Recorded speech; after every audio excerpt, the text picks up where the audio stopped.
Bienvenue dans cette vidéo consacrée donc à une nouvelle série House of Dragon. House of Dragon qui est donc un préquel à Game of Thrones. Je rappelle, Game of Thrones, c'est avant tout une saga littéraire. Hein, pour que l'éditeur J'ai lu fasse une édition comme ça, c'est que y a du succès, hein, parce que J'ai lu fait rarement des belles éditions.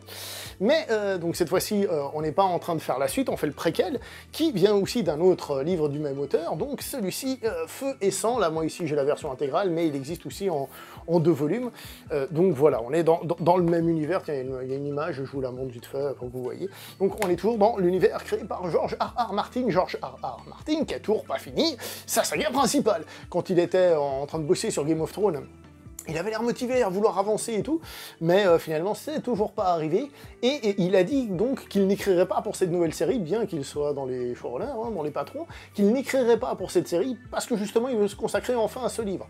Est-ce que ce livre va enfin sortir? Je rappelle que les fans l'attendent depuis avant le début de la série Game of Thrones, hein, donc ceux qui lisaient ce qu'on appelle le Trône de Fer en français, la saga du Trône de Fer, donc Song of Ice and Fire, ils l'attendent depuis très longtemps. Je pense que la plupart ont fait leur deuil là-dessus, mais comme il y a eu pas mal de nouveaux fans, de nouveaux lecteurs, ben voilà, ben ils vont aussi attendre.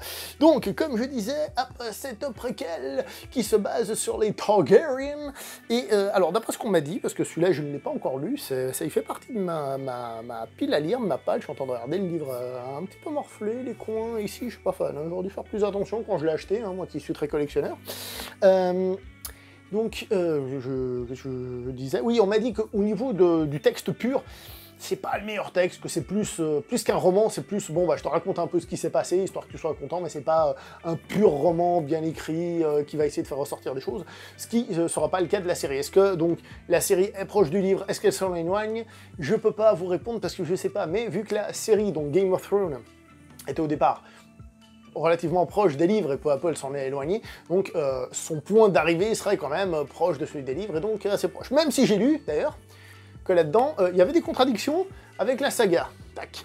Il y avait des contradictions, 2-3 trucs, voilà. Mais bon, il faut aussi le voir comme si on lisait des vieux textes, parfois, d'ailleurs c'est ce qu'a fait Tolkien quand il a fait Le Seigneur des Anneaux, c'est-à-dire que parfois on est en train de lire des vieilles chroniques, et parfois bah, les textes se contredisent.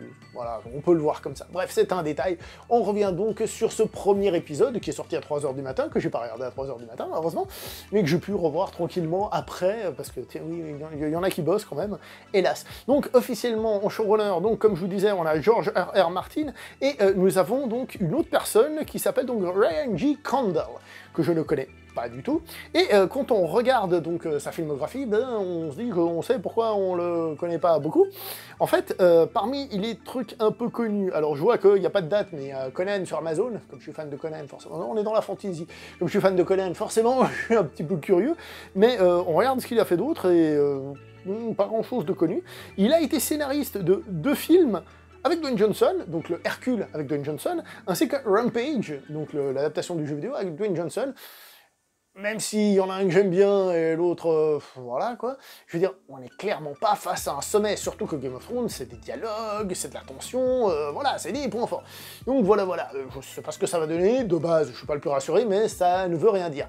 La chose qui peut rassurer les gens, c'est que ce ne sont pas ceux qui étaient au volant de Game of Thrones, ceux qui ont été très critiqués, une fois que justement ils avaient fini d'adapter les livres, ils ont été très critiqués en disant qu'ils savaient plus où ils allaient, et ben, cette fois, c'est une autre personne, donc peut-être que ça se passera mieux, ou pas, on verra, en fonction aussi de vos goûts, etc., etc. Donc, premier épisode, première chose qu'on peut dire, c'est que forcément, comme on est l'héritier de Game of Thrones, hein, d'ailleurs l'épisode parle d'héritage, je pense que la série va parler d'héritage, et ben déjà le standing visuel au niveau de l'argent qui est mis dedans, de la production design et tout, il est très bien. Il y a quelques imperfections, on voit qu'on est dans une série, hein, de toute manière, hein, qui peut-être seront de plus en plus gommées en fonction du succès qu'elle engendre. Donc on verra ça par la suite, hein, mais à l'heure actuelle, on est quand même dans une série qui tient largement la route, surtout qu'on est dans de la fantasy. La fantasy, ça demande de recréer des choses et des machins. Beaucoup d'armures très, j'ai envie de dire très classiques, hein, à part certaines qui sont un petit peu plus folles, mais la plupart sont très classiques. Hein. Bon, je veux dire, des armures qui auraient pu être reprises de costumes d'autres films ou autres, hein, donc à ce niveau-là, ça passe. Au niveau des acteurs, bon, je les trouve plutôt bons, un petit peu moins convaincus par la demoiselle, celle qui fait la fille du roi, on va dire. Je suis un petit peu moins convaincu, j'ai pas son nom, là, un petit instant. Emma Darcy, je suis un petit peu moins convaincu, mais globalement ça va. Il y a Matt Smith. Donc ma copine a tout de suite dit « Ah, il y a un mec de Doctor Who dedans !» Elle qui est très fan de Doctor Who. Son personnage est intéressant parce que on le présente vraiment comme un personnage assez dégueulasse, assez sale, un méchant, on va dire, hein, pour être simple. Mais personnellement, c'est une supposition, je n'en sais rien, je pense, si la série est bien écrite, que ce sera un personnage beaucoup plus intéressant et qu'il aura des faces sombres, mais aussi des faces plus claires, on va dire, et que le personnage ne va pas juste être un connard, et si normalement tout se passe bien, comme dans la première série, comme dans les romans, bah, il n'y aura pas vraiment de gentils et de méchants, même s'il y aura quand même plus des gentils et plus des méchants, mais on va être un peu dans le qui est plus gentil, qui est plus méchant, qui mérite pas, et c'est là que les questions vont se poser. La série tourne donc autour de l'héritage, et pas n'importe quel héritage, celui du trône pour être nouveau roi. Et donc on a pour le moment un premier épisode, on va pas se mentir, d'introduction, qui introduit les personnages, qui met un petit peu d'action quand même, histoire que les gens soient contents, une action d'ailleurs pas spécialement bien filmée, ni spécialement mal, je veux dire, c'est pas bien filmé, mais je veux dire, le but c'est de montrer le côté chevalier rentre dedans, donc pourquoi pas en plus dans une série télé. J'ai trouvé que la série avait un rythme, enfin l'épisode avait un rythme particulier, parce que d'un côté c'est un rythme lent posé, comme GOT, donc Game of Thrones, mais en même temps les choses étaient assez rapides. On sent qu'ils essayent de mettre en place, sans se précipiter, mais rapidement quand même les éléments, pour commencer à créer cette petite tension. Pour le moment, bon, il n'y a pas grand chose, mais il y a déjà un début d'intrigue de palais, etc., de trahison dans la famille, et on se dit que ça peut être sympa. Il y a du gore que j'ai trouvé un peu, pas gratuit, mais un peu comme je vous ai dit, il y a de l'action.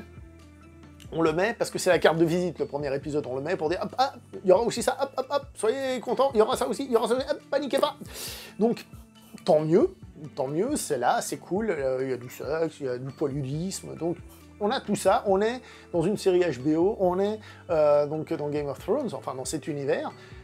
Pour le moment, c'est vraiment une intro, mais ça a l'air de promettre des trucs intéressants au niveau des personnages et de la situation. On est dans un terrain familier, et pourquoi pas, faudra vraiment voir comment ça se développe. Si ça tombe facilement dans le...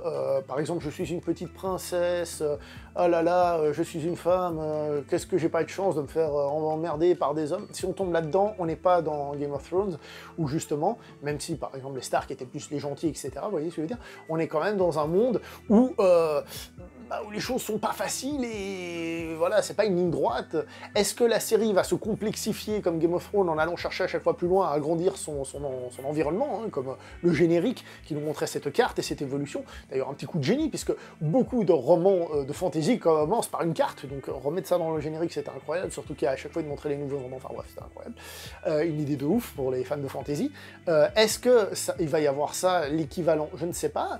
Dans cet épisode, on n'a pas vraiment de générique d'intro, enfin, rien qui m'a réellement marqué, il n'y a pas justement de carte ou de trucs comme ça. Est-ce qu'on va rester centré dans une intrigue de palais vraiment, au sens presque premier du terme, dans le palais et à Port-Royal? Est-ce que ça va s'étendre? Je ne sais pas. Peut-être que l'idée globale, elle va être plus centrée, parce qu'on est moins dans une guerre civile avec différents clans à gauche à droite. Ça, c'est ce que nous dira la série. Pour le moment, comme on est au début, on ne sait pas encore exactement dans quelle direction elle va aller, mais... on va dire que le début est satisfaisant, très satisfaisant, des bons acteurs, peut-être un peu de cons, vous savez, des gens que t'as pas envie d'aimer, des gens qui discutent dans le dos et tout. On est à la maison, il faudra voir comment ça évolue. Voilà, tout simplement. Pour le moment, premier épisode validé, et on verra ça. Il y a 10 épisodes au total dans cette première saison, et ben, vivement le suivant. Bienvenue chez le beau parleur de l'action et du ciné d'auteur.